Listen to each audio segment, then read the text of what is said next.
بسم اللہ الرحمن الرحیم، السلام علیکم ورحمۃ اللہ وبرکاتہ۔ آبدراجہ چینل کی طرف سے آج میں اپنے دوستوں کو رسول اللہ صلی اللہ علیہ وآلہ وسلم کا ایک فرمان سناؤں گا۔ گھر میں کیسے داخل ہونا چاہیے، اس پر رسول اللہ صلی اللہ علیہ وآلہ وسلم نے کیا فرمایا۔ حضرت ابو ایوب رضی اللہ تعالیٰ عنہ فرماتے ہیں کہ ہم نے عرض کی، اے اللہ کے رسول صلی اللہ علیہ وآلہ وسلم، سلام تو ہمیں معلوم ہو گیا، گھر میں داخل ہونا کیا ہے، اجازت کیسے طلب کی جائے؟ آپ صلی اللہ علیہ وآلہ وسلم نے ارشاد فرمایا، سبحان اللہ اور اللہ اکبر کہو اور دروازہ کھٹکاؤ یا کھانسنا چاہیے تاکہ اہل خانہ کو اپنی آمد سے آپ باخبر کر سکو۔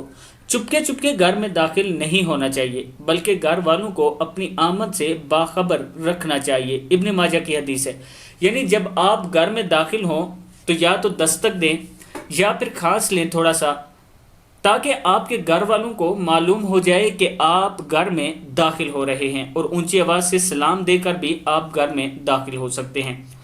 اللہ تعالی ہم سب کو رسول اللہ صلی اللہ علیہ وآلہ وسلم کے فرمان کے مطابق ہمیں زندگی گزارنے کی توفیق عطا فرمائے۔